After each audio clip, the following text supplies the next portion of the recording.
여기 보면은 표가 여러분들이 이제 PPT로 이제 다 나눠 드릴 텐데 여기 보면은 이제 칼 표시가 있는 것이 있죠. 이것들은 쿠데타가 일어난 반역이 일어난 것들을 우리가 볼 수 있습니다. 그래서 이런 이제 각각 왕조가 어떻게 바뀌었는지도 우리가 볼 수 있고요. 쿠데타가 어떻게 일어나는지도 확인해 볼 수 있는데 남유다 같은 경우는 색깔이 거의 붉은색으로 표현되고 있습니다. 이 얘기는 왕조가 하나는 것이죠. 다윗 왕조가 이 남유다에서는 계속 진행되는 가운데 특별히 아달랴라는 북쪽의 북쪽 출신 왕비였던 아달랴가 아들이 죽자마자 자기가 왕으로 등극하게 되죠. 6년 동안 자기가 이제 여왕으로서 남유다를 통치했던 것 외에는 이 남유다는 다 다윗의 후손들이 왕이 되었던 것을 보게 되고요. 위쪽은 왕조가 수없이 바뀐 것을 보게 됩니다. 왕조가 가장 길었던 왕조가 예후 왕조와 또 오므리 왕조인데 이 두 왕조를 빼놓고는 뭐 2대를 넘지 못하죠. 그냥 계속 쿠데타가 일어나고 반역이 일어나면서 이렇게 왕조가 끊임없이 바뀌어진 이야기들을 우리가 확인해 볼 수 있습니다. 자, 그러면 이제 본격적으로 우리 열왕기가 어떤 책인지를 함께 살펴보도록 하겠는데요. 열왕기라는 이름은 멜레킴 이렇게 히브리어로 부릅니다. 이 뜻은 열왕, 제왕이라는 뜻을 갖고 있는데요. 이것이 이제 헬라어로 번역되어지면서 이름에 약간 이제 변동이 있죠. 그래서 뭐라고 얘기하면은 바실레이온, 감마, 델타 이렇게 이야기되어집니다. 열왕기라는 책은 원래 한 권의 책이었습니다. 히브리 성경은 한 권의 책이었는데 이것이 양이 많다 보니까 반을 나눠서 상과 하로 나누게 되어지는데 그래서 우리 사무엘서부터 열왕기까지를 이 헬라어 성경은 왕국에 대한 이야기 첫 번째, 두 번째, 세 번째, 네 번째 해서 총 이제 네 권의 책으로 이렇게 분리되는 가운데 열왕기는 세 번째 책, 네 번째 책 이렇게 분리되는 것을 보게 됩니다. 그리고 라틴어의 이제 이름을 거쳐서 영어로는 이제 퍼스트 킹스, 세컨드 킹스 해가지고 이렇게 나오게 되고요. 우리가 열왕기라고 부르는 이 이름은 한자, 그러니까 중국어 성경에서 우리가 이 이름을 차용해서 열왕기 이렇게 부른 것을 알 수 있습니다. 기록자에 대한 이야기, 기록자는 성경에서 누군지 내가 기록했다라는 이야기가 등장하지 않습니다. 그러니까 많은 학자들이 추정하는 거죠. 도대체 누가 기록했을 것인가? 그랬을 때 많은 학자들이 예레미야가 기록하지 않았을 것인가 이렇게 많은 사람이 추정하고 있습니다. 그 이유는 이 예레미야서를 보면은 예레미야가 이 당시 왕족 가운데 얼마나 길게 또 중요한 사역을 했는지 우리가 알 수 있습니다. 그런데 열왕기에서는 예레미야 이름이 단 한 번도 등장하지 않습니다.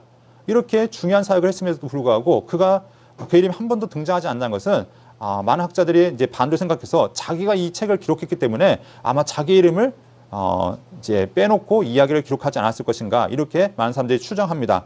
그런데 이 열왕기 이야기는 어디서 맞춰지게 되냐면은 여호야킨 왕이 바벨론으로 포로로 끌려갔다가 그가 복권이 되어져서 왕의 식탁에서 음식을 먹는다는 이야기로 이제 맞춰지고 있습니다.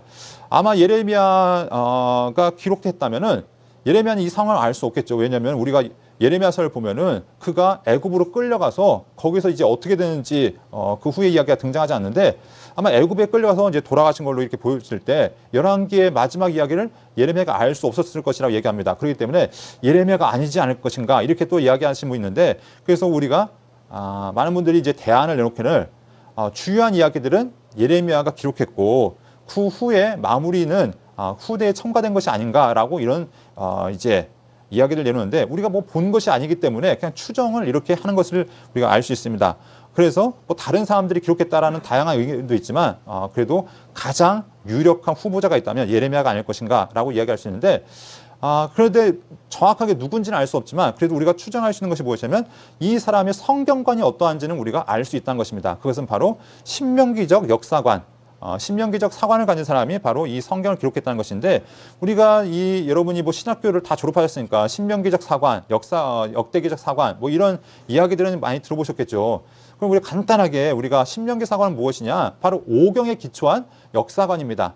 오경의 이야기가 무엇이냐면 우리 신명기 27장, 28장에 보면은 하나님께서 하나님 말씀에 순종하면 내가 너에게 복을 줄 것이고 너희가 하나님 말씀에 불순종하면 너에게 저주가 임할 것이다. 이런 이야기가 바로 신명기적 역사관의 이야기죠. 그래서 이것을 기초로 해서 하나님께서 이들의 말씀에 순종할 때 하나님께서 어떻게 인도하셨는가 또한 그들이 불순종할 때 하나님께서 어떻게 그들을 징계하셨는가 이런 이야기들이 이 성경의 저변에 깔려 있다는 것입니다. 그리고 이 신명기적 역사관은 바로 포로기를 기반으로 하고 있습니다. 역대기 같은 경우는 포로에서 귀환되어질 때 이제 그때 이제 배경을 역사적인 배경으로 깔고 있다면 이 신명기는 이스라엘이 망했을 때를 기점으로 해서 우리가 왜 망했는가, 우리가 하나님 앞에 잘못했던 것이 무엇인가, 그들이 자기의 삶을 돌아보는 그런 이제 회고적인 입장에서도 이렇게 말씀을 진행할 수 있는 것을 우리가 볼 수 있습니다. 그래서 하나님 말씀이 이 역사 신명기적 언약의 기초에서 얼마나 신실하게 이루어졌는가, 이것들을 우리가 이 신명기 역사관을 통해서 볼 수 있다는 것이죠. 그래서 역대기 상황 같은 경우는 이스라엘 백성들이 포로에서 돌아올 때 그 유대인들을 대상으로 쓰여진 역사관이다. 뭐 이것 자세한 이야기는 여러분들이 일단 이제 역대기에 들어가시면은 아마 좀 더 자세하게 여러분들이 설명을 들으실 수 있을 것입니다. 자, 그러면 우리가 이제 배경을 보도록 하겠는데요.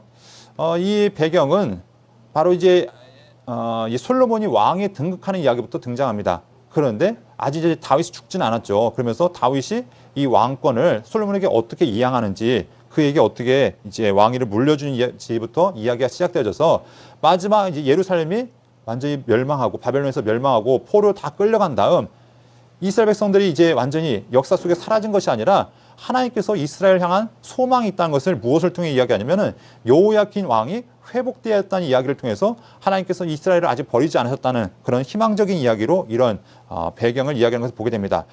그래서 큰 배경이 우리 역사 이 배경을 보면은 크게 세 가지 이야기를 볼 수 있습니다. 여러분들이 잠시 이제 전체 복을 통해서도 볼 수 있지만 첫 번째는 왕국이 깨어졌다. 다윗과 솔로몬을 통해서 이루었던 큰 통일 왕국이 솔로몬의 범죄로 인해서 깨어졌다는 것이죠. 언제 깨어졌냐면 주전 930년경에 이것이 깨어졌다는 것입니다.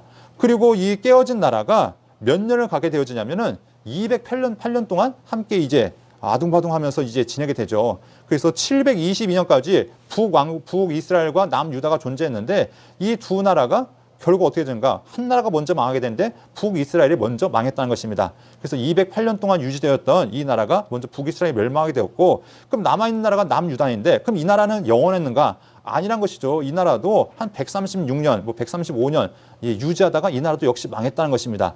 그래서 이 배경은 크게 솔로몬이라는 통일왕국에 대한 이야기가 첫 번째 등장할 것이고요. 두 번째, 왕국이 분열되어서 분열왕국의 이야기가 북이스라엘과 남유다로 진행된 이야기가 등장할 것이고요. 세 번째는 남유다의 이야기로 이렇게 마무리될 것입니다. 우리가 이 표를 보면은 소리굽새처럼도 생긴 것 같기도 하고요. 또 말굽자석 같이 생기겠는데 이 표는 표 잘 보이시죠?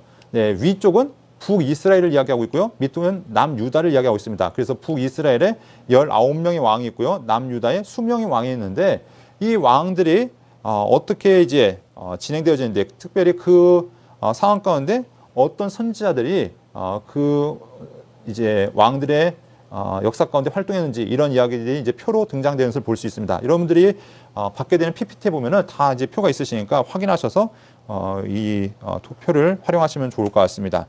자, 기록 연대는 언제일 것인가 라고 했을 때 주전 560년경부터 539년경이다, 이렇게 이야기하고 있습니다. 이 시기가 언제냐면은 포로기 시기입니다. 이스라엘 백성들이 포로로 끌려갔을 때 그들이 우리가 왜 망했는가, 하나님께서 아브라함에게 약속을 주신 우리 민족 하나님의 백성들이 도대체 왜 망했는가, 이것들을 돌아보게 된 거죠. 우리가 하나님 백성이라면 하나님께 지켜줘야 되는 것이 아닌가. 그런데 우리가 망했다는 것은 분명히 이유가 있는데 그 이유는 바로 무엇에 근거한 것인가? 바로 하나님 말씀이 어겨졌다는 것이죠. 하나님께서 우리에게 영원한 복을 주시기로 약속하셨는데 그 영원한 복을 우리가 누리지 못한 이유는 바로 우리가 하나님과의 약속에 신실하지 못했다는 것을 깨달았다는 것입니다. 그래서 그들이 이제 이 포로기를 통해서 자기들의 위치를 깨달았다는 겁니다. 그래서 이 문체들을 통해서 또한 그 상황적인 이야기, 이 이야기들이 바로 맞춰진 이야기가 이스라엘의 멸망의 이야기로 맞춰지고, 이런 상황들을 다 봤을 때 바로 포로기에 이 역대기가 기록된 것을 우리가 볼 수 있고요. 그럼 기록 목적은 무엇인가? 첫 번째는 역사가 어떻게 흘러가는지를 1차적으로 보여주고 있습니다. 다윗에서부터 그리고 남유다, 마지막 바벨론의 멸망까지 역사가 어떻게 진행되어졌는가, 이것을 우리에게 먼저 보여주고 있습니다. 그리고 통일 왕국 시대를 통해서 먼저 보여준 것은 하나님께서 이스라엘을 어떻게 통치하셨는가, 우리 사무엘서를 통해서 하나님께서 다윗과 어떻게 함께 하셨는지를 보여주셨습니다. 그리고 열왕기 앞부분에서도 우리가 하나님께서 이스라엘을 어떻게 이끌어 가신가를 보여주셨다면, 분열 왕국을 통해서 진짜 왕이 누구인가? 수많은 왕이 등장하죠. 근 40명 가까운 왕이 등장하는데 그럼 이 왕들이 진짜 왕인가? 예, 인간 왕으로 등장하지만 이 왕들은 영원한 왕이 아니라는 것입니다. 진짜 왕은 하나님이시다. 하나님만이 유일한 구원자이시다. 이것들을 우리에게 알려주고 있다는 것입니다. 그리고 세 번째는 그리고 그 다음에는 이제 분열 왕국 시대가 마치고 남유다가 남아 있는데 이 남유다를 통해서 우리에게 보여준 것은 무엇이냐면 남유다는 북이스라엘이 망하는 걸 보면서 깨달아야 되는 것이죠. 아, 하나님 앞에 범죄하면 죽는구나. 우리가 하나님 앞에 거룩해야겠구나. 그런데 그들도 여전히 북이스라엘의 죄를 따라갔기 때문에 그들도 망했다는 것입니다. 그래서 그들의 망한 이유가 무엇인지 그들의 범죄함을 보여주고 있고요. 그리고 결국 북이스라엘도 망하고 남유다도 망했는데 그 이유가 무엇이냐? 결국은 하나님의 말씀을 어겼기 때문이다. 하나님의 말씀을 불순종했기 때문에 그들이 망했기 때문에 망했다는 것입니다. 그러면 그 불순종의 가장 큰 죄악이 무엇이냐? 그것은 바로 율법을 어긴 것이고 두 번째는 우상을 숭배한 것이라는 겁니다. 그래서 우리가 이제 열왕기가 맞춰지고 이 포로기를 거친 다음 하나님께서는 이 두 가지 문제들을 바로잡기 시작합니다. 그래서 그때 이제 회당이라는 문화가 등장하면서 하나님 말씀을 그들이 이스라엘 백성들이 다시 회복되는 그런 계기가 있고요. 이 포로기를 거치면서 하나님이 누구신가 이것들을 아주 뼈저리게 깨닫게 되어집니다. 그래서 하나님이 수많은 신들 가운데 그냥 한 가지 신이 아니라 그분은 유일하신 분이시고 그분은 세상의 주인이시다라는 것들을 이 포로기를 거쳐서 그들이 분명히 깨닫게 되어집니다. 그래서 포로기가 끝난 다음에는 그들은 더 이상 우상 숭배의 죄악이 이제 성경에 구체적으로 등장하지는 않습니다. 하나님께서 이제 뭐 에스라 느헤미야를 통해서 그들이 이방 민족과 결혼한 것을 통해서 그 우상 숭배에 대한 위험성을 경고하고 있지만 구체적으로 우상 숭배에 대한 이야기는 등장하지 않는다는 것도 우리가 볼 수 있고요. 그리고 정치적으로 아무리 뛰어난 왕이라도 하나님의 계명을 어기면 결국은 하나님께서 그들을 악한 왕으로 이야기하신다는 겁니다. 우리 북이스라엘 보면은 역사적으로 볼 때 정치적인 수완이 뛰어난 왕들이 10명이 있습니다. 뭐 예를 들면은 뭐 오므리 왕이라든가 아니면 아합이라든가 예후라든가 뭐 여로보암 2세라든가 이런 사람들은 정치적으로는 아주 뛰어났던 왕이죠. 그런데 하나님은 그들을 향해서 뭐라고 하냐면 악하다라고 이야기하고 있습니다.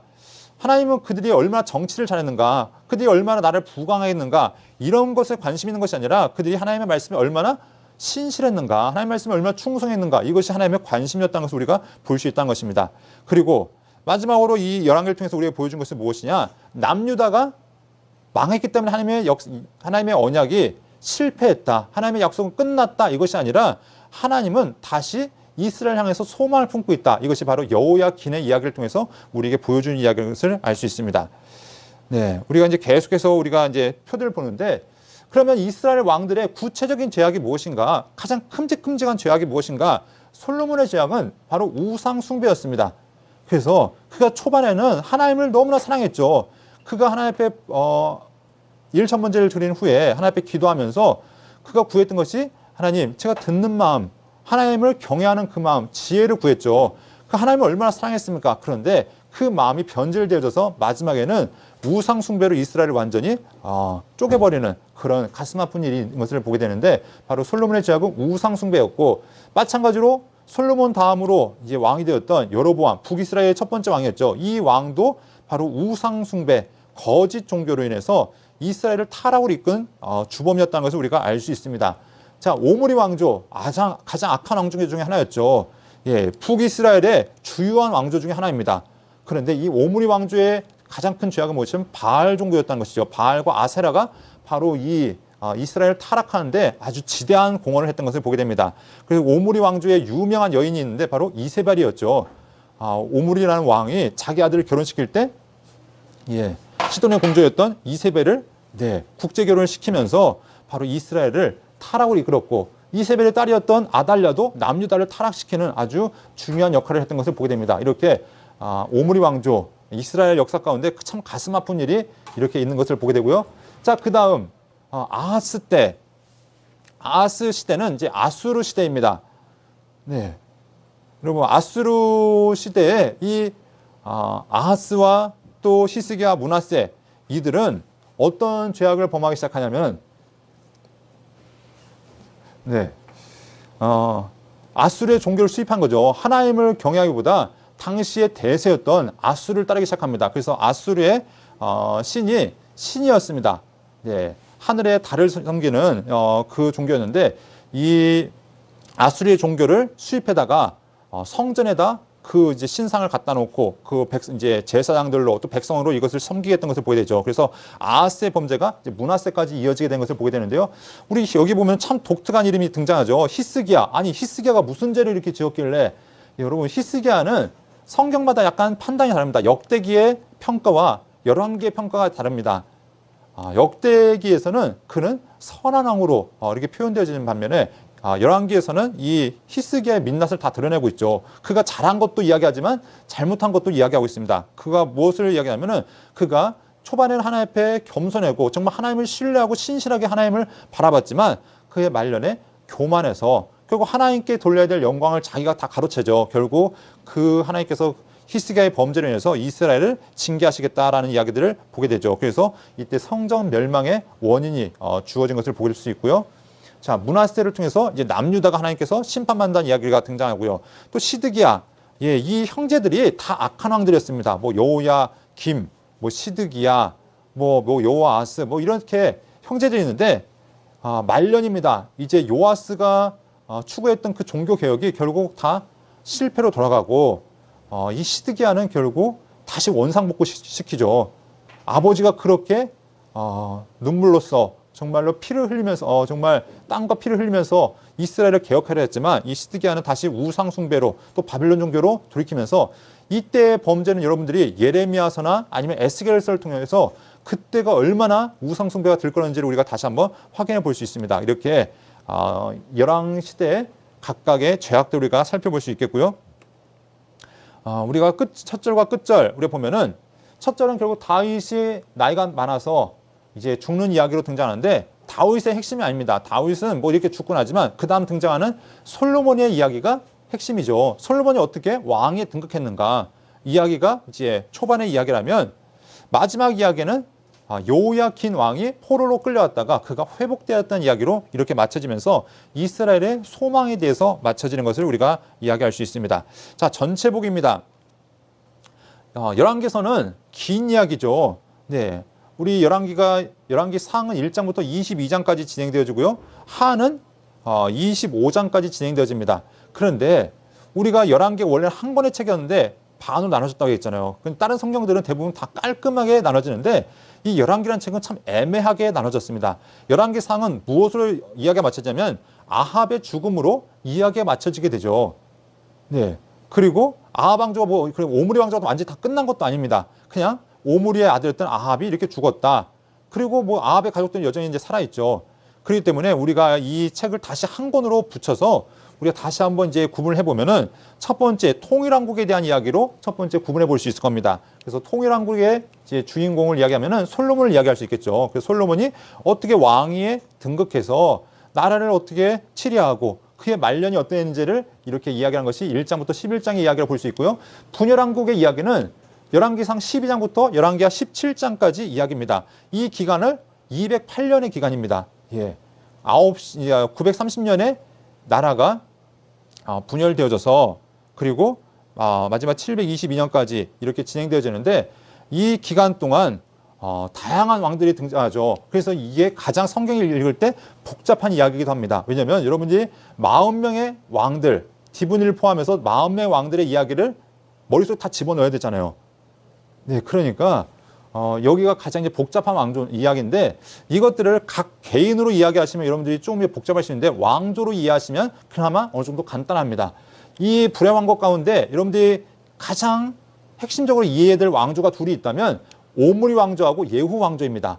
여로보암도 물론 중요하고 바하사도 중요하고 오므리도 중요하고 예후도 중요하지만 왜냐하면 오므리 왕조하고 예후 왕조가 가장 왕이 많아요. 그리고 가장 이야기의 분량도 많습니다. 물론 이 여로보암 이야기도 초반에 이제 여로보암이 북이스라엘을 어떻게 통치하고 그가 어떻게 죽었는지 이야기도 등장하지만 열왕기를 이해하실 때는 크게 두 왕조만 여러분들이 머릿속에 집어넣어도 나머지는 다 이제 끼워 맞추시면 여러분들이 이야기가 쉽게 진행될 수 있을 것입니다.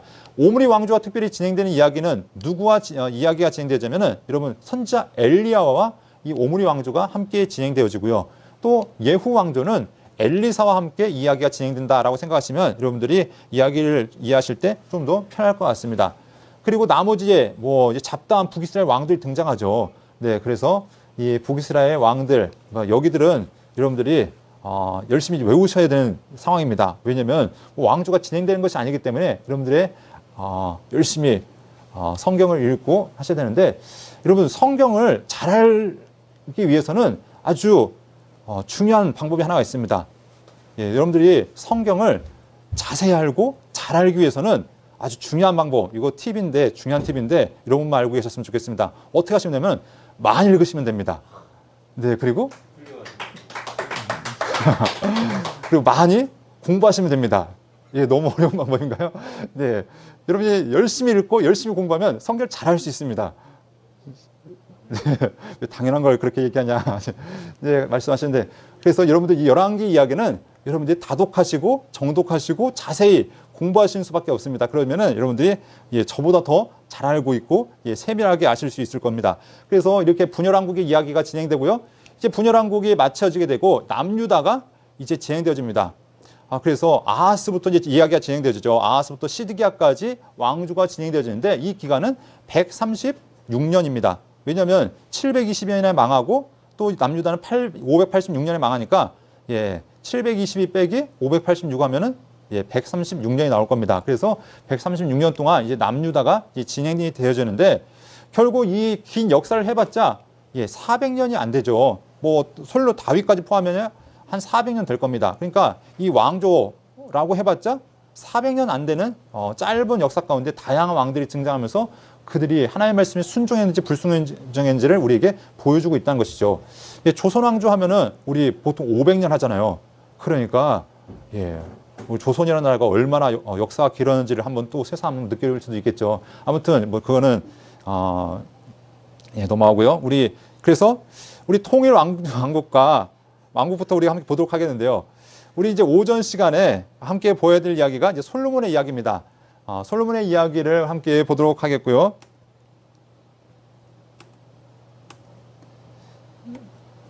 자, 우리 잠시 후에 이제 이 분열왕국의 이야기를 하면서 이제 가장 중요하게 등장하는 이야기들이 무엇이냐면 바로 여로보암과 예후라는 사람입니다. 아까는 왜 오므리 왕조하고 예후 왕조라 얘기했는데 갑자기 또 여로보암이라는 사람이 등장하냐.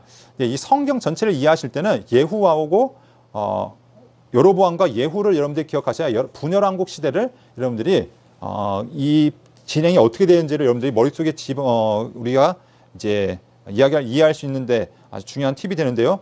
이 여로보암과 예후는 이 분열왕국 시대에 있어서 중요한 축이 되어집니다. 어떤 축이냐면, 여러분이 열왕기하고 역대기라는 두 권의 이스라엘 역사서가 있습니다. 그런데 각각 이제 이들이 초점이 다르죠. 열왕기는 초점이 어디에 맞춰져 있냐면 북이스라엘에 맞춰져 있습니다. 그리고 역대기는 남유다라는 내용의 이야기에 초점이 맞춰져 있습니다. 그렇기 때문에 우리가 북이스라엘과 남유다의 이야기를 여러분들이 이해하기 위해서는 각각 성경들을 다르게 보셔야 되겠죠. 그래서 여러분들이 남유다의 왕들에 대한 이야기를 많이 이제 보고 싶다, 그들 자세히 살피고 싶다 하면은 여러분들이 열왕기를 펴서는 자세한 정보가 등장하지 않습니다. 어디를 보셔야 될까요? 역대기를 보셔야 되겠죠.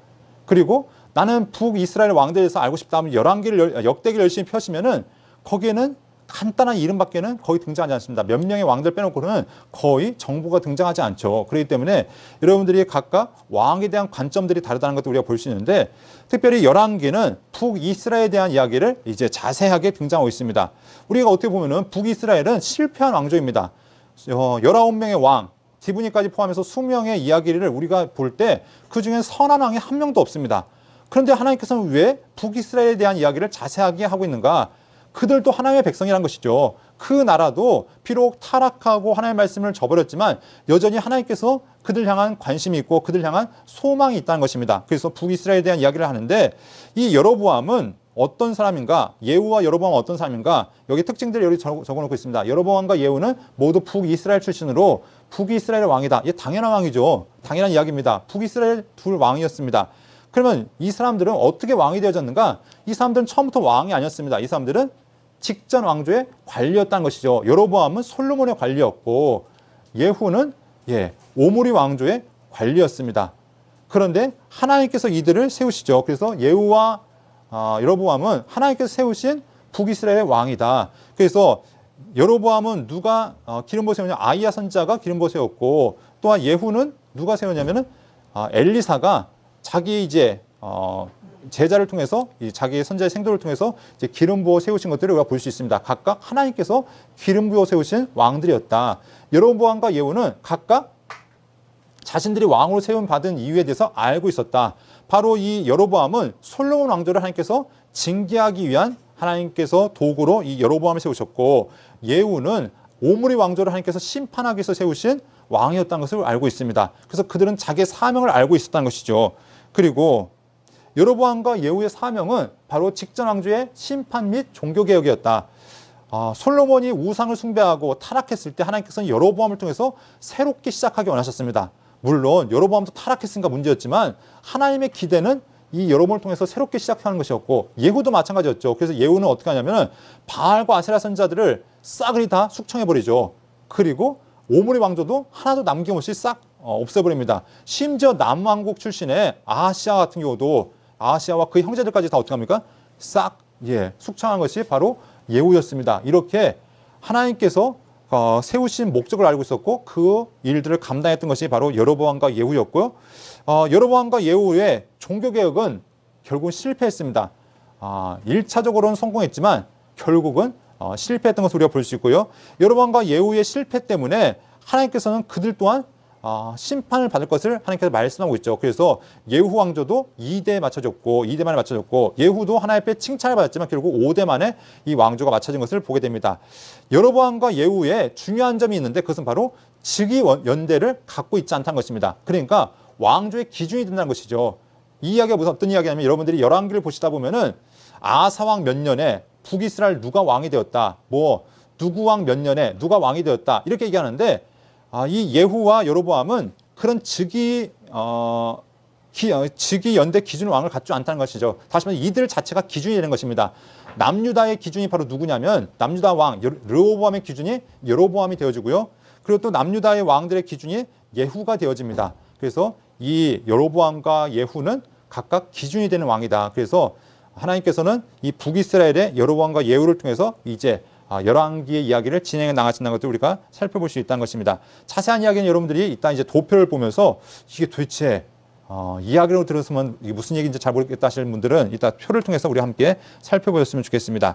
자, 이제 이 열왕기의 그럼 핵심이 무엇인가? 열왕기의 핵심은 바로 다윗의 길과 여로보암의 길이 무엇인지 우리에게 보여주고 있습니다. 하나님 말씀에 순종한 자들은 하나님께서 다윗의 길을 따랐다라고 얘기하고, 하나님 말씀에 불순종한 자들은 하나님께서 여로보암의 길을 따랐다라고 말씀하시면서 그들의 길을 하나님께서 복을 허락하시든가 아니면 심판을 허락하시는 이야기를 우리가 볼 수 있다는 것입니다.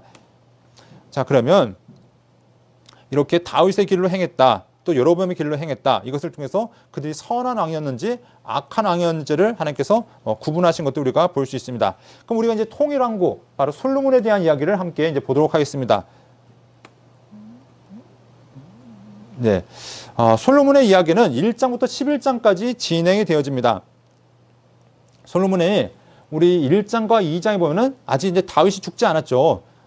이 다윗의 이야기가 등장하는데, 그 이야기의 핵심은 무엇이냐면 다윗이 누구한테 왕위를 물려줄 것인가, 이런 이야기가 1장과 2장에 나오는 것을 보게 됩니다. 그래서 1장과 2장에 보면은 다윗의 노년에 어떤 일이 벌어졌는가, 이런 이야기를 이야기하고 있죠. 그래서 다윗의 노년에 있었던 이야기가 1장 이제 초반절에 있는데, 다윗이 이제 나이가 많은데 이제 몸에 온기가 없는 겁니다. 오늘날 같은 경우야 옥장반도 있고 장수 침대도 있고, 그러니까 몸을 따뜻하게 쓰는 여러 수단들이 있겠죠. 뜸을 드시든가. 그런데 그때 이 상황이 안 되니까 어떻게 하냐면 이 신하들이 우리 왕이 점점 이제 기력이 세가니까 젊은 여인을 이제 수종을 들게 합니다. 그러니까 후궁을 드리는 것이죠. 그것이 아비삭이라는 여인을 이제 이 다윗의 이제 부인으로, 이제 후궁으로 이렇게 이제 다윗에게 이제 보냈는데, 이때 누가 왕이 되고자 하냐면 아도니아라는 사람이 왕이 되고자 하는 것을 보게 됩니다. 아도니아는 다윗의 아들로서 왕이 서열로 하면은 이제 4번째 정도 되어지는 아들입니다. 여러분, 우리 사무엘서를 통해서 다윗의 집안에 불었던 피해 바람을 아실 겁니다. 다윗의 딸이 다윗의 아들 암논에 의해서 겁탈을 당하고, 그리고 이 일이 해결되지 않았을 때 압살롬이 암논을 죽이죠. 그리고 결국 압살롬도 반역을 일으켰다가 죽게 되어지고, 그래서 위에 왕이 서열 첫 번째, 두 번째, 세 번째, 여기 이제 성경에는 구체적으로 이름 등장하지 않지만 아비가일의 아들이었던 한 사람, 그도 이제 왕이 될 자격이 있었지만 뭐 성경의 이름이 사라진 걸 봤을 때 아마도 젊어서 죽지 않았을까, 아니면 어려서 죽지 않았을까, 이렇게 보여지는데, 그러니까 그 다음 서열이 누구였냐면 바로 아도니아라는 사람이었다는 것입니다. 아도니아가 바로 이제 그 다음, 야, 내 위에 형들 다 죽었으니까 당연히 내가 왕이 되겠지 해서 이제 자기가 왕이 될 그런 이제 절차들을 진행하기 시작합니다. 그래서 아버지의 측근들, 신하들을 이제 포섭하기 시작하죠. 그래서 아버지의 이제 군대 장관이었던 요압을 자기의 이제 편으로 끌어들이고, 또 아버지가 함께 했던 제사장 아비아다를 자기 편으로 끌어들입니다. 그리고 주변 이제 귀족들을 자기 세력으로 모으기 시작하죠. 이런 것을 이제 보면서 누가 이제 이 일을 이야기하냐면 나단 선지자가 밧세바를 찾아가서 얘기하는 거죠. 왕비님, 지금 아주 심각한 일이 벌어지고 있습니다. 지금 아도니아가 왕이 되기 위해서 이런 절차를 밟고 있는데 이 일을 그냥 놔둬서는 안 됩니다. 라고 이야기하는 것을 보게 되죠. 그래서 아도니아가 지금 왕이 이제 되려 하는데, 우리 표를 보면은 우리가 볼 수 있죠. 그래서 암논이 있었고, 길람이 있었고, 압살롬이 있었고, 그리고 아도니아가 있었는데, 이 아도니아가 왕이 서열 순으로 보면은 이제 장자가 됐으니까 왕이 되는 게 당연한 것 같은데, 하나님께서 이 사무엘서에 보면은 다윗에게 이제 성전을 지을 그 사명을 주시죠. 그 다윗의 소망이 있었고, 하나님께서는 네 아들이 지을 것이다. 근데 그 아들이 바로 누구였냐면 솔로몬이었죠. 그러니까 이 성전을 지을 사명을 바로 이제 다윗은 누구한테 맡겼냐면 솔로몬한테 맡겼다는 겁니다. 그 얘기는 바로 솔로몬이 왕이 된다는 이야기였죠. 근데 다윗이 나이가 들었음에도 불구하고, 이제 죽을 날이 가까웠음에도 불구하고 침묵하고 있으니까 이제 주변 사람들이 이제 난리가 난 겁니다. 왜냐면 아도니아가 이런 상황에서는 왕이 될 것 같으니까 주변에 이제 다윗의 측근들이, 왕이시여, 지금 상황이 심각하게 돌아갑니다. 그래서 어떻게 하면은 이 다윗에게 가서 이야기하고, 다윗은 이 솔로몬을 데려가서 왕으로 세우라고 얘기합니다. 그래서 기온샘에 가서 기름을 붓고 왕을 세우라고 이제 이야기한 다음 결국 솔로몬이 왕이 되어집니다.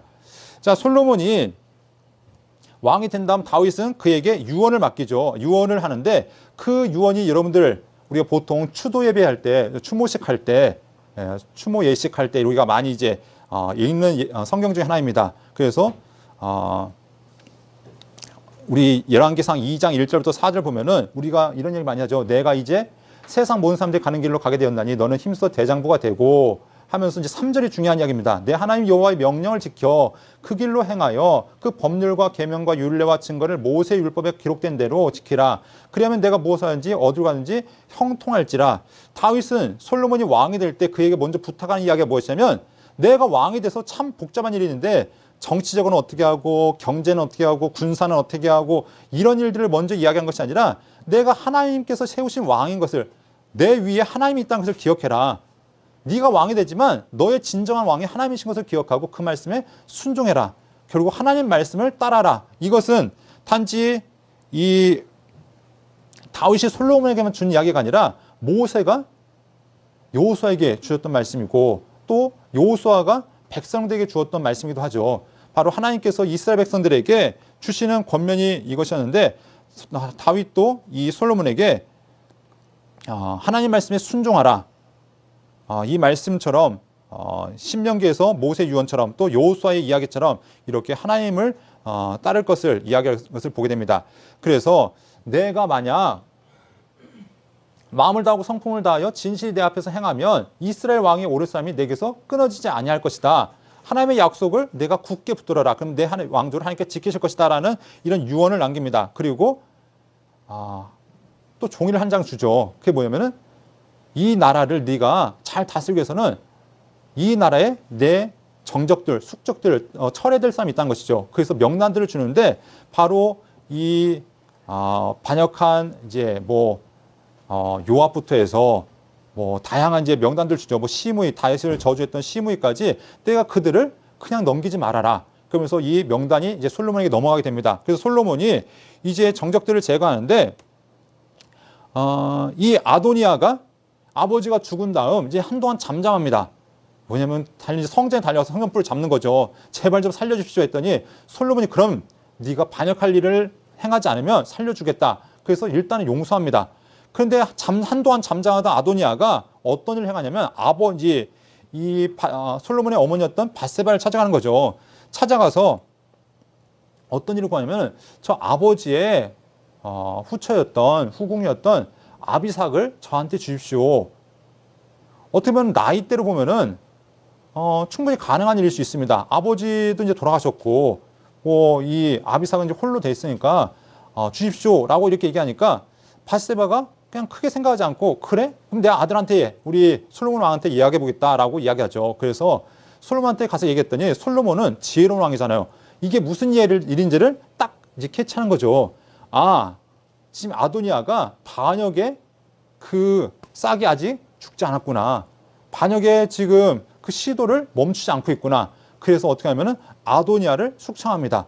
그리고 이제 동시에 누구를 다 이제 하냐면은 아버지의 군대장관이었던 요압을 이제 죽이고, 또한 아비아달은 그래 내가 아버지가 고난받을 때 함께 했기 때문에 내가 너를 죽이지 않겠다 해서 이 아비아달의 제사장의 권한을 박탈해서 아나도도 추방해버리고, 또 시므에게는 내가 이 예루살렘을 벗어나지만 않다면 내가 죽진 않을 것이다. 그런데 결국 이 시므이도 어떻게 합니까? 자기 종이 도망가니까 그 종을 잡으러 몰래 갔다 오다가 걸렸죠. 그래서 결국 그도 자기의 말을 어긴 것 때문에 이렇게 죽게 된 것을 보게 됩니다. 그래서 이 피해 숙청이 한순간에 싹 이루어집니다. 그래서 이 솔로몬의 이제 정적들이 다 제거가 되어지고요. 결국 성경은 뭐라고 하냐면 2장 46절에 이에 나라가 솔로몬의 손에서 견고하여 지니라.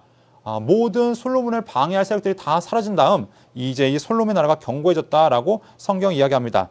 그럼 이렇게 솔로몬이 왕에 등극한 다음 이제 초기의 시대죠. 왕위에 올라서 가장 먼저 한 일이 무엇인가? 그는 하나님 앞에 먼저 일천번제를 드렸다라는 것을 이야기합니다. 우리 솔로몬의 신앙을 보면은 하나님 앞에 일천번제를 드리게 되죠. 그래서 그가 먼저 이제 결혼을 하게 되는데 애굽의 왕 바로와 더불어서 혼인 관계를 맺었다라고 얘기하는 것을 보게 됩니다.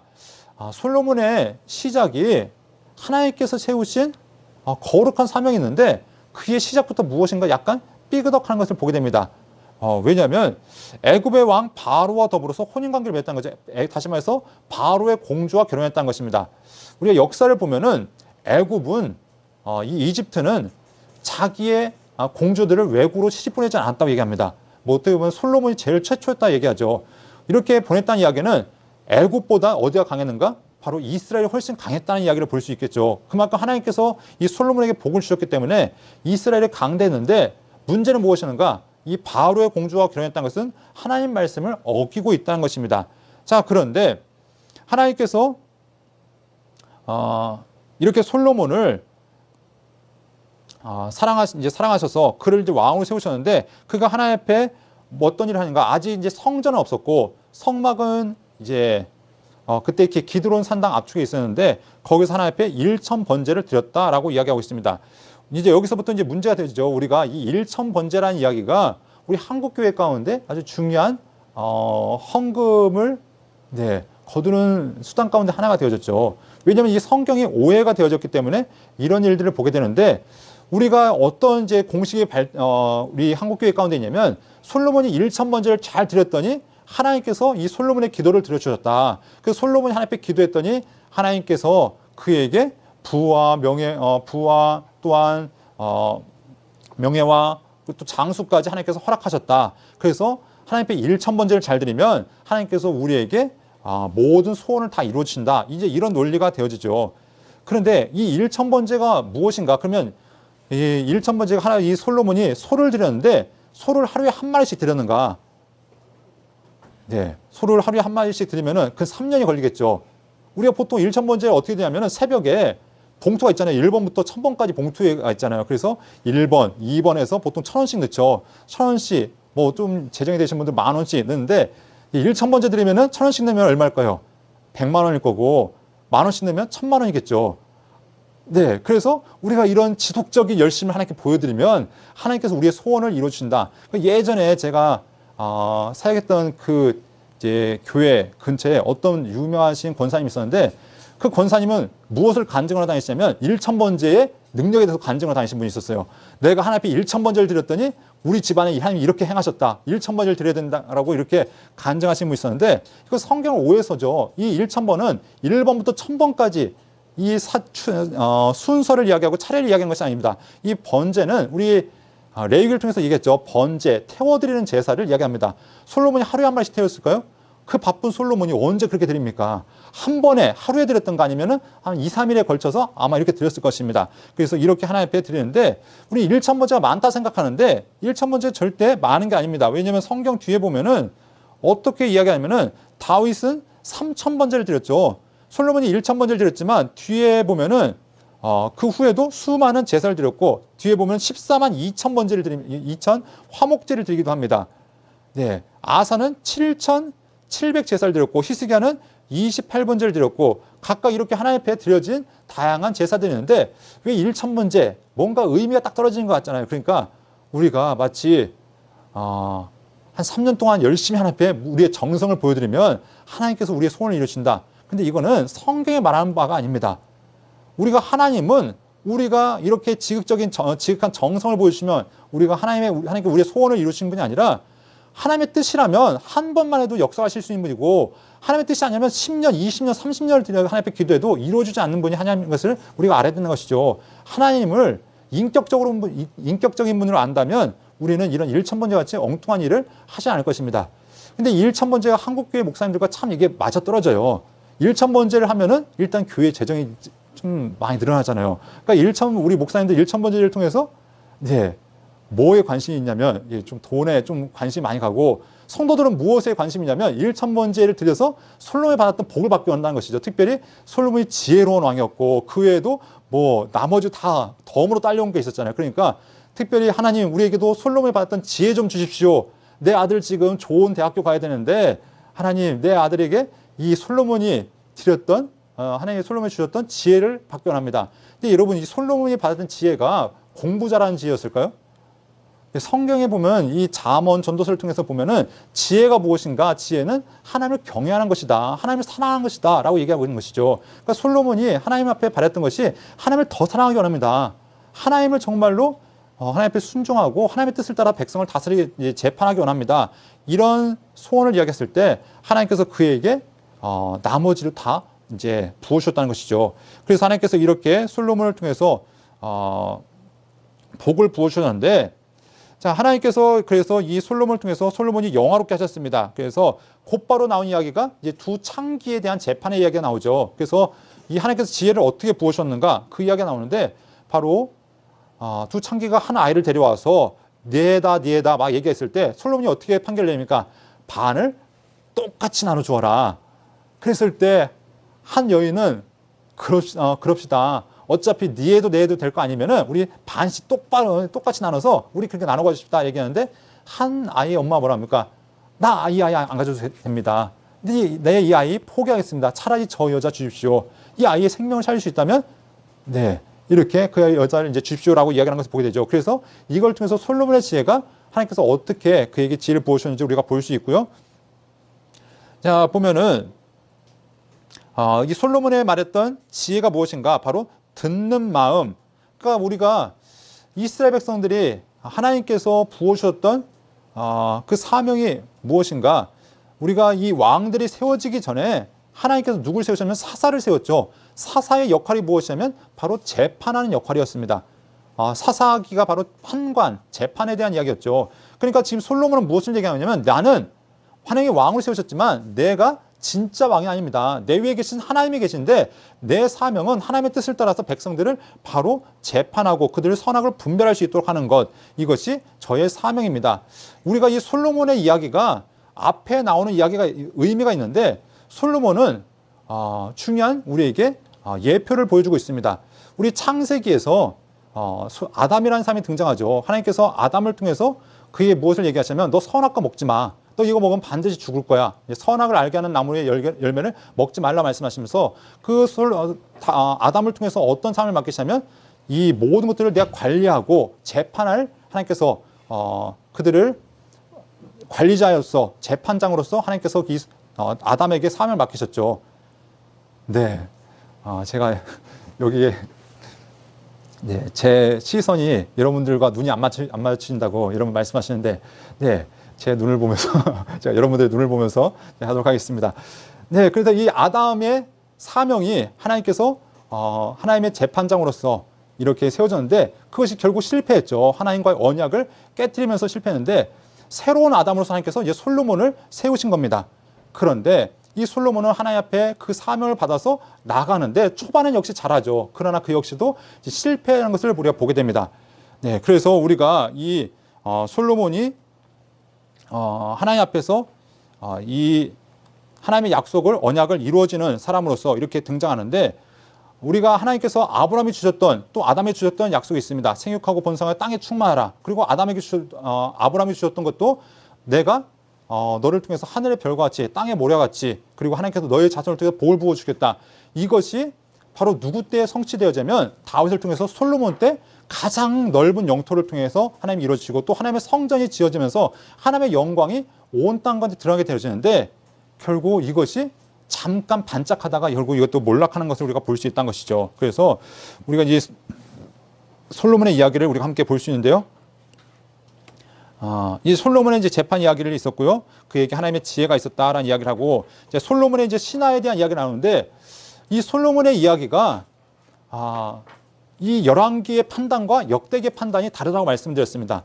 열왕기는 솔로몬의 민낯을 다 드러냅니다. 잘한 것은 잘했다고 얘기하죠. 그런데 솔로몬의 이 열왕기의 결론은 무엇이냐? 결국은 솔로몬도 실패했다는 얘기입니다. 역대기는 솔로몬은 하나님 앞에서 정말 하나님의 세우신 성전 건축자로서 하나님 앞에 하나님이 약속한 바로 하나님의 사람이었다라는 것들을 이제 부각하기 위해서 역대기를 이야기하지만 이 솔로몬의 이제 그 실패들을 계속 언급하는데 아까 초반에 바로 애굽의 공주와 결혼한 것, 바로 하나님의 말씀이 초반부터 어겨지고 있다라는 것을 이야기하고 있고요. 두 번째는 솔로몬의 행정구역에 대해서 이야기하고 있습니다. 하나님께서 이스라엘 백성들에게 주신 것은 12지파의 땅이었습니다. 근데 솔로몬은 이 모든 것들을 다 새롭게 재배치하죠. 그래서 어떻게 하냐면은 각 지역의 특산물을 따라서 각 지역의 행정구역을 따라 이제 행정구역을 구분하기 시작하는데 그래서 그 행정구역에 어떻게 하면 자기의 신하들 다 파견합니다.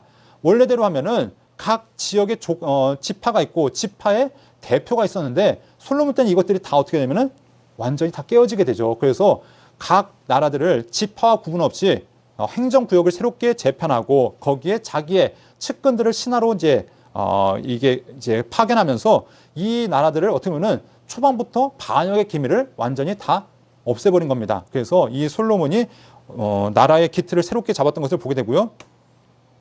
자, 그래서 솔로몬의 부에 대해서 이야기한 것이죠. 그가 하나님께서 얼마나 많은 부를 부여주시는가. 그래서 그의 곡식이 하루 동안 소요되는 곡식이 얼만큼이었고 가축과 그가 먹었던 이제 짐승들 이것들을 이야기하고 있고요.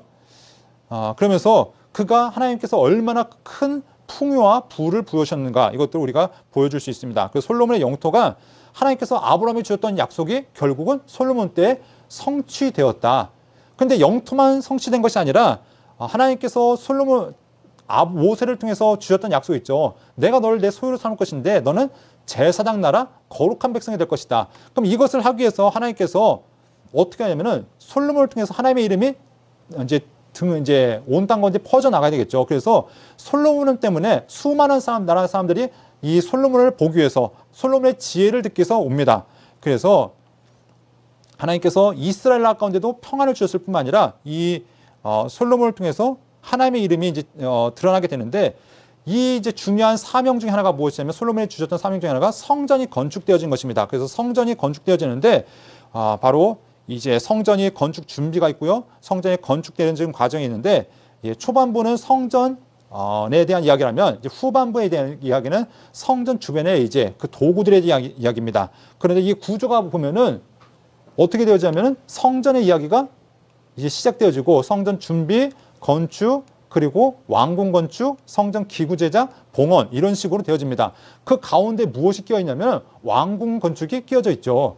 이스라엘의 문화 구조는 우리가 창세기부터 저 요한계시록까지 우리나라도 우리나라 나름대로의 문화 구조가 있죠. 그 문화 구조를 잘 이해한다는 것은 그 언어를 이해한다는 것이고 또 그 내용을 이해한다는 이야기와 좀 비슷할 수도 있을 겁니다.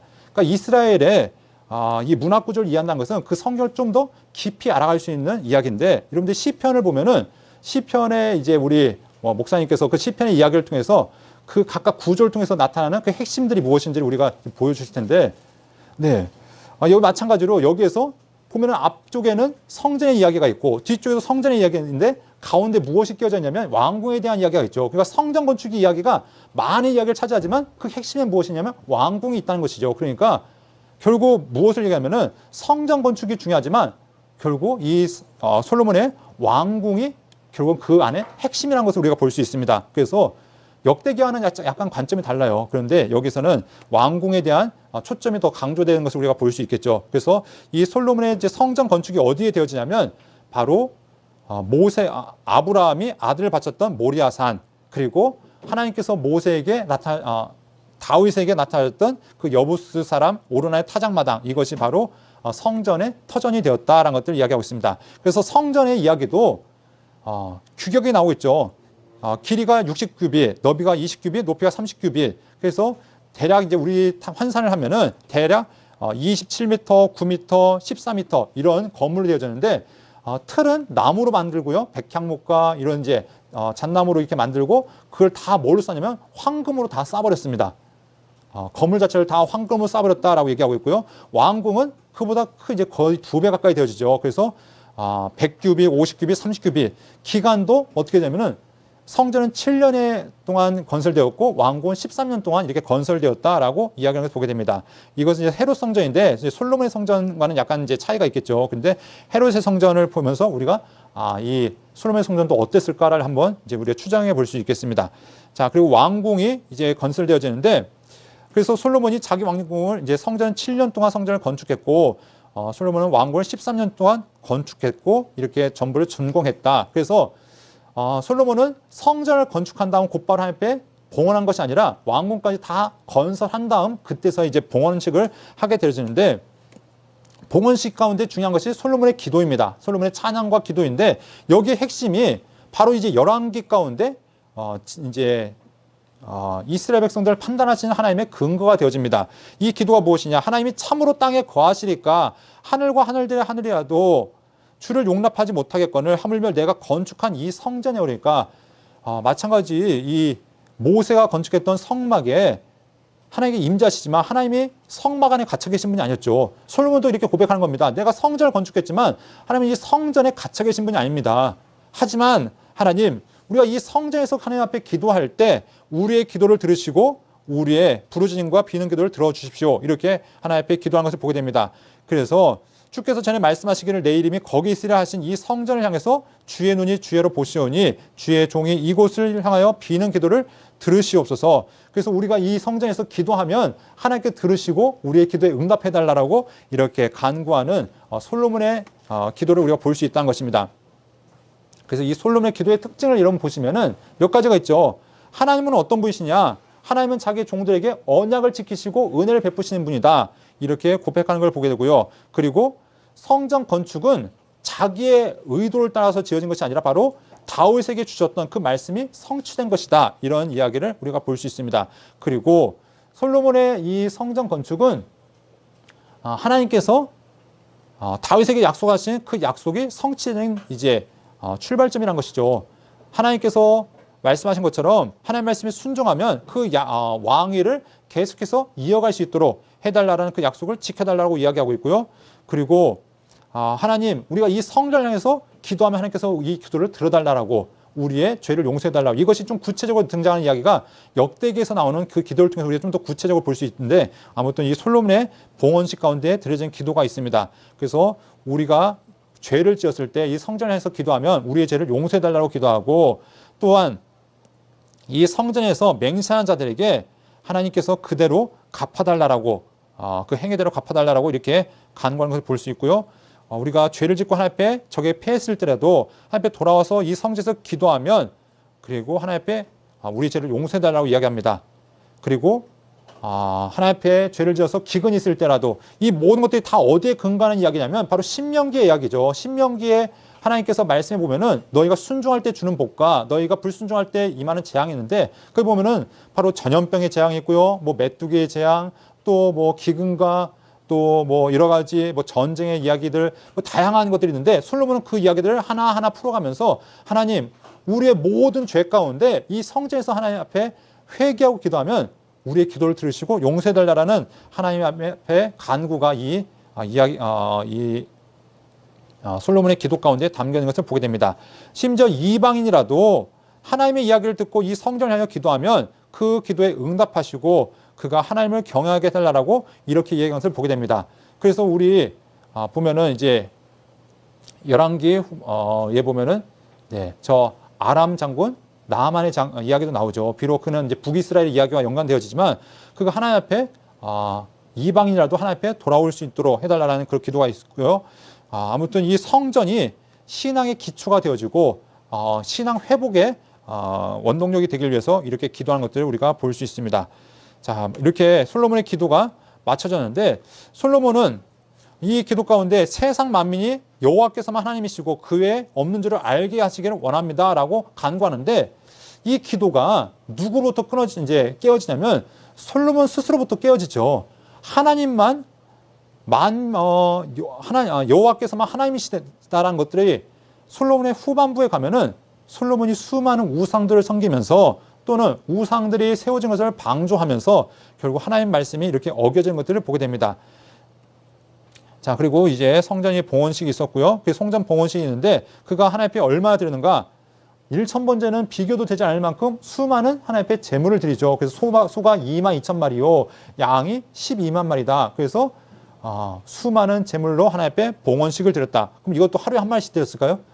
아니었겠죠. 한 번에 또는 아니면 며칠에 걸쳐서 이렇게 다양한 제물을 하나님 앞에 드렸다라고 얘기하고 있습니다. 그래서 하나님 앞에 드려지는 제단이 작기 때문에 이것들을 다양한 곳에서 한 번에 이렇게 올려드렸다는 것을 우리가 볼 수 있고요.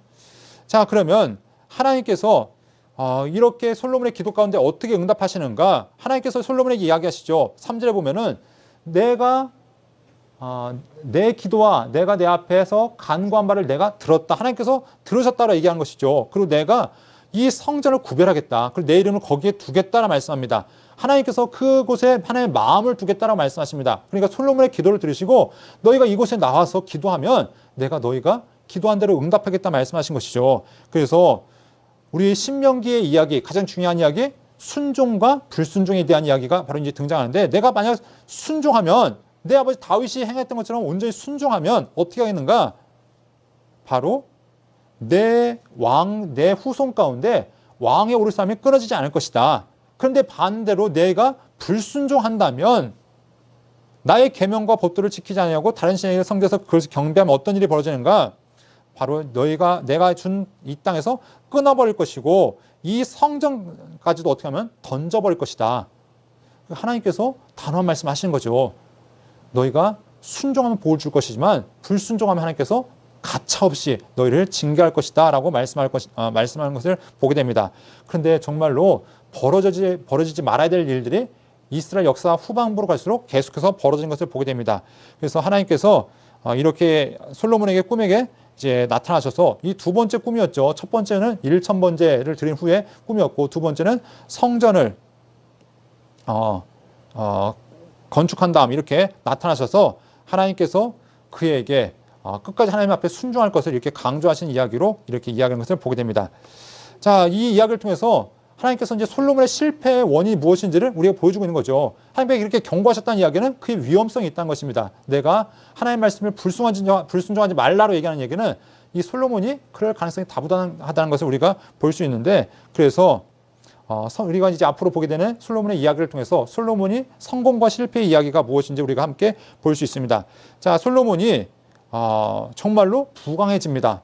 나라도 영토도 확장했고 또 무역을 통해서도 다양한 이제 어마어마한 부를 축적하기 시작하는데 이 솔로몬이 이제 성전을 건축하면서 이 히람에게 땅을 주게 되죠. 그런데 이 땅이 히람이 봤을 때는 쓸모없는 땅이다. 그래서 이제 가불이다라고 이렇게 얘기하면서 이것이 이제 이스라엘 백성들 거기에 머물게 살겠다. 이제 이런 이야기도 있고요. 솔로몬은 성전만 건축하고 왕궁만 건축하고 끝난 것이 아니라 다양한 건축을 시도합니다. 그래서 다양한 곳에 이제 창고를 짓게 되죠. 그래서 요새를 건축하고 창고를 건축하고 그러니까 솔로몬 때 백성들의 노역이 아주 극에 달하는 것이죠. 백성들이 이제 그 솔로몬의 아들 르호보암 왕이 됐을 때 제발 좀 조금만 이제 이해를 줄여주시면 안 됩니까? 이렇게 백성들이 나와서 이야기했던 것을 우리가 볼 수 있는데 솔로몬 때 정말 어마어마한 이제 국책 사업을 시행하는 것들을 보게 됩니다. 그래서 다양한 곳에 요새를 건축했다는 것들을 보게 되는데 솔로몬 왕과 재산과 지혜가 세상의 그 어느 왕보다 큰지라 그러면서 그가 얼마나 부강한지를 얘기하는데 여기 보면은 솔로몬의 복이면서도 이게 이제 위험성을 나타내는데 그것이 무엇이냐면 첫 번째 26절에 보면은 그의 병거와 마병을 모음에 병거가 1,400대요 마병이 12,000명이라 병거성에도 두고 예루살렘 왕에도 두었으며 또 왕이 예루살렘에서 은을 돌같이 흔하게 하고 백향목을 평지에 뽕나무 같게 많게 하였더라. 여러분 여기 보면은 문제가 발생하는데 이것이 솔로몬의 복이죠. 근데 복이면서도 솔로몬에게 임한 하나님의 경고입니다. 우리 신명기 16장에 보면은 어떤 이야기를 이야기하고 있냐면은 하나님께서 왕들이 세워지면 그들이 주의해야 될 세 가지를 이야기합니다. 첫 번째, 말을 많이 두지 말아라. 두 번째, 아내를 많이 두지 말아라. 그리고 금은 마음을 뺏겨서는 안 된다. 이런 것들 얘기하는데 솔로몬 때 이 모든 말씀을 이 솔로몬이 다 성취해져. 하나님의 말씀에 어떻게 보면은 하나하나 구체적으로 어겨나가는 것을 보게 됩니다. 이 마병 어떻게 보면 국력의 상징일 수도 있지만 이 이스라엘 땅은 산지 지역입니다. 병거를 몰기에 합당하지 않은 지역이죠. 그런데 이 마병을 많이 두게 되고 특별히 뒤에 이제 무역을 하게 됩니다. 이 말을 수입해서 어디에 팔게 되면 아람 지역에 팔게 된 것이죠. 결국 이것이 나중에 아람이 이 이스라엘을 이제 압박하는 그 계기가 되어진 것을 보게 되는데 이렇게 수많은 마병을 둔 것들 하나님의 말씀을 하나하나 어겨나가는 것이죠. 두 번째 수많은 재물들이 있는데 이 재물들이 결국 하나님의 마음을 떠나게 하는 것들을 보게 되고요. 그리고 여기 보면 금 666달란트가 쓰여졌다. 우리가 666 어떻게 보면은 요한계시록에 나오는 666 이야기하면서 그냥 이거는 금의 단위지라고 얘기할 수 있지만 성경에서는 666이 결코 긍정적인 의미가 쓰여지지 않는다고 봤을 때 이것도 한번은 생각해 볼 수 있지 않을까. 우리가 한번 이렇게 말씀을 통해서 한번 점검할 수 있을 겁니다. 결국 이렇게 신명기 17장의 이야기입니다. 17장의 이야기 하나님의 말씀을 의도적으로 지키지 않고 있다는 것도 우리가 생각해 볼 수 있고요. 네. 그래서 말들을 가져다가 어디에 팔았냐면은 햇사람의 모든 왕들과 아람 왕에게 되팔았다. 비록 재산은 늘어났지만 이것이 하나님의 말씀을 어기는 일들이었다. 그래서 17장의 이야기가 무엇이었는가? 바로 하나님이 택하신 자를 왕으로 세워야 된다는 것이고 그리고 병마를 많이 두지 말아야 된다는 것이고 아내를 많이 두지 말아서 마음이 미혹되지 않게 해야 된다는 것이고 은금을 많이 쌓지 말아야 된다는 것인데 솔로몬이 부인이 얼마나 됐습니까? 솔로몬이 보면은 이방 여인들을 많이 사랑하는데 첫 번째 시작부터 잘못됐죠. 단추가 처음부터 잘못 껴졌습니다. 바로의 딸과 결혼하면서부터 그 후에 수많은 여인들을 사랑했다라고 했는데 어떻게 보면 왕이었기 때문에 이게 정책적으로 전략적으로 그럴 수 있습니다. 왜냐하면 당시에 왕이 나라를 지키고 나라를 확장하는 일들은 정략 결혼을 통해서 주변의 왕들의 딸들, 공주들을 통해서 이렇게 나라의 세력을 확장해 나가는 것이 될 수 있는데 이 왕은 정도가 심해도 너무 심했죠. 왜냐하면 부인이 한두 명이 아니라 몇십 명이 아니라 1,000명이었죠. 후궁과 그 첩이 1,000명에 달했다고 얘기하는데 여기 보면은 후궁이 700명이요 첩이 300명이라 그의 여인들이 왕의 마음을 돌아서게 하였더라. 그래서 성경은 뭐라고 평가하는가? 왕의 마음이 그의 아버지 다윗의 마음과 같지 않았다. 다윗도 결국 무엇 때문에 무너졌냐면 여인 때문에 무너졌죠. 밧세바라는 여인 때문에 결국 하나님 앞에 죄 짓고 무너졌는데 솔로몬 역시 그 수많은 여인들이 그리고 수많은 재산이 그리고 마병이 그의 삶을 무너뜨리게 되는데 이 여인들이 결혼한 것이 특별히 무엇이 문제였는가? 여인들이 가져왔던 그 우상들이 솔로몬의 마음을 하나님으로부터 떠나게 했다는 것입니다. 그래서 하나님은 어떻게 얘기하시냐면 솔로몬의 마음을 돌려 이스라엘 하나님 여호와를 떠남으로 여호와께서 그에게 진노하시니라. 여호와께서 일찍이 2번이나 그에게 나타나시고 하나님께서 경고하셨죠. 너 하나님을 떠나지 않으면 너 징계할 거야. 하나님 분명히 말씀했음에도 불구하고 하나님께서 말씀하신 바를 이 솔로몬이 지키지 않았다는 것입니다. 그러니까 솔로몬의 이야기는 무엇이냐? 하나님께서 이 솔로몬에게 언약의 성취자로 하나님의 말씀을 대리하는 재판장을 세우셨지만 결국 그도 실패했다는 것입니다. 근데 이 솔로몬의 실패는 누구의 모형인가? 앞으로 나타날 모든 왕들의 모형이라는 것이죠. 앞으로 나타날 왕들 보면은 처음부터 끝까지 신실한 왕, 네, 있습니다. 뭐 요시아 같은 왕들은 정말 하나님 앞에 어려서부터 8살의 왕이 돼서 그가 39살에 죽기까지 어떻게 보면 신실한 왕으로 서게 됐지만 그 외의 사람들은 다 초반은 잘하다가 몰락하는 사람 있죠. 비록 이제 므낫세 같이 역대기에 보면 므낫세 같이 초반은 완전히 엉망이다가 나중에 하나님 앞에 회개하고 돌아오는 왕도 있지만 대부분 다 누구의 모형을 따르냐면 이 솔로몬의 모형을 따르고 있다는 겁니다. 초반은 그래도 하나님 앞에 신실하게 서다가 결국 마지막은 하나님을 떠나고 하나님을 외면하고 하나님 앞에 버림받는 이런 일들이 나타난 것을 통해서 솔로몬이 그렇게 지혜로운 왕도 하나님을 떠났다면 그러면 인간왕에게 소망이 있는가? 이 11개 이야기는 끊임없이 그러면 인간왕이 우리의 소망인가? 우리의 대안인가? 아니라는 것이죠. 우리의 진정왕은 누구밖에 없는가? 하나님밖에 없다는 것을 우리에게 이야기하고 있고 이 왕들의 이야기를 통해서 그럼 우리의 진정한 왕은 누구신가? 이것을 통해서 앞으로 이제 등장할 메시아 이제 예언서를 통해서 우리의 진정한 왕이 오신다. 우리에게 이렇게 끊임없이 넘어지고 우리의 마음을 실망시키고 하나님을 배신한 왕이 아니라 하나님 마음에 합당한 진짜 왕이 오신다. 진짜 다윗의 후손, 진짜 하나님께서 세우신 왕이 오신다. 그래서 메시아에 대한 이야기도 이제 여기서 이제 배경의 가운데 나타난 것을 보게 됩니다. 그래서 하나님께서 그렇게 경고하셨음에도 불구하고 솔로몬이 하나님의 말씀을 어겼을 때 결국 하나님 뭐라고 말씀하시냐면 내가 내 언약과 내가 내게 명령한 법도를 지키지 아니하고 내가 반드시 이 날을 아니하였으니 내가 반드시 이 날을 내게서 빼앗아서 내 신하에게 줄 것이다. 하나님 말씀하십니다. 그래서 그 신하가 바로 누구였는가? 바로 여로보암이었다는 것이죠. 여로보암은 솔로몬이 정말 믿고 이 일을 맡겼던 사람입니다. 에브라임 출신이었는데 정말 이 일을 잘하니까 야, 너 감독관 해. 그래가지고 이렇게 여로보암을 일꾼을 세웠는데 어느 날 아이야 선지자가 이 솔로몬을 이 여로보암을 찾아가는 겁니다. 그래서 자기 옷을 찢어가지고 10조각을 그에게 주면서 하나님께서 이 나라를 쪼개서 당신한테 주실 겁니다. 근데 이 소문이 누구한테 들어가면 솔로몬한테 들어간 거죠. 솔로몬이 듣고서 하나님 앞에 회개하고 하나님 앞에 무릎 꿇기보다는 어떻게 하냐면은 뭐야? 하면서 어떻게 해요? 야, 그놈 당장 끌고 와. 죽게 될 거라고 얘기했을 때 이 여로보암이 결국 어디에 도망가냐면은 저 애굽으로 망명하게 됩니다. 그래서 애굽에서 살다가 솔로몬이 이제 죽은 다음에 돌아오는데 그러면서 뭐라고 하냐면은 오직 내가 이 나라를 다 빼앗지 아니하고 내 종 다윗과 내가 택한 예루살렘 위하여 한 지파를 내 아들에게 주리라 하셨더라. 그러니까 하나님께서 남유다를 남길 겁니다. 남유다와 또 한 지파, 그것이 이제 베냐민 지파였죠. 이 지파 외에는 하나님께서 나머지는 다 누구한테 줄 것이냐면 여로보암한테 주실 것을 이렇게 말씀하고 있습니다. 그래서 우리가 아까 이제 초반에 얘기했었죠. 저희 전체 보기를 얘기하면서 여로보암이 바로 누군가? 직전 왕조를 심판하는 심판자로서 개혁하는 개혁자로서 이렇게 등장한다는 것을 이야기하고 있습니다. 그래서 이 솔로몬의 결과는 무엇이냐? 결론은 솔로몬은 어떻게 했는가? 시돈 사람의 여인 아스다롯과 모압의 신 그모스와 암몬의 자손 신 밀곰을 경배하여 그의 아버지 다윗이 행함같이 아니하여 내 길로 행하지 아니하며 나보기에 정직한 일과 내 법도와 율례를 행하지 아니하였다. 아니 그렇게 하나님을 경외해서 하나님께서 그 지혜를 부어줬던 왕이 이제는 하나님을 경외하지 않았다. 하나님을 더 이상 사랑하지 않았다는 것이죠. 그 하나님부터 시작했던 지혜가 이제는 그에게 떠났다는 것을 우리가 알 수 있습니다. 그래서 열왕기상 이제 11장에 이제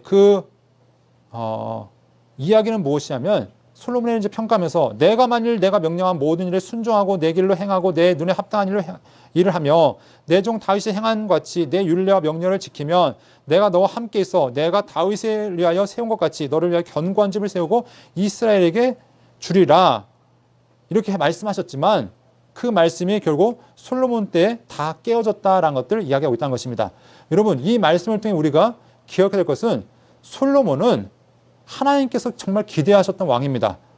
이 정말 솔로몬 때 하나님의 영광이 온 땅까지 퍼졌죠. 수많은 사람들이 이 솔로몬의 지혜를 듣기 위해서 찾아왔습니다. 스바에 있던 그 여왕도 스바죠. 스바의 왕이 솔로몬의 지혜를 듣기 위해서 찾아왔었습니다. 그러면서 그 모든 영광을 하나님께 올려드렸죠. 자, 그리고 많은 사람들이 그 솔로몬의 지혜를 듣기 위해서 이렇게 찾아왔었습니다.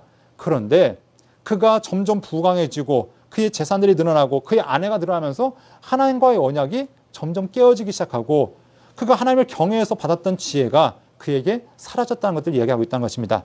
오늘 우리가 함께 보았던 이 솔로몬의 이야기까지 우리가 이것을 통해서 기억해야 될 것은 무엇이냐? 이제 솔로몬의 이야기를 시작해로 이제 우리 앞으로 39명의 왕들의 이야기가 진행될 것입니다. 그럼 그들은 어떻게 살아가고 있는가? 그들은 진짜 하나님께 기뻐하시는 왕이었는가? 그들은 하나님 앞에서 어떻게 신실하게 살아갔는가? 이것들을 바라보면서 하나님께서 이스라엘 향해서 바라신 것이 무엇인가? 이제 앞으로 왕들이 실패할 때마다 하나님께서는 그들을 포기하신 것이 아니라 끊임없이 누구를 보내시냐면 선지자들을 보내십니다. 선지자들을 통해서 다시 한번 하나님께서 그 나라를 바로잡기 위해서 노력하신 거죠. 그래서 하나님은 이스라엘을 절대 포기하지 않으신다는 것입니다. 왕들이 실패할 때라도 하나님은 선지자를 통해서 이스라엘을 계속해서 회복하시고 계속 다시 한번 돌이키는 작업들이 계속 진행된다는 것이죠. 그래서 이 솔로몬의 이야기를 통해서 앞으로 진행될 왕들의 모형이 어떠한지 우리가 먼저 함께 보았고요. 앞으로 이제 등장하는 그 왕들의 이야기를 통해서 우리가 이제 어떤 왕들이 등장하고 또 그들이 하나님 앞에 어떻게 사는지를 함께 보면서 우리가 우리의 삶을 점검하고 또 우리의 믿음을 점검할 수 있는 그런 시간이 되었으면 좋겠습니다.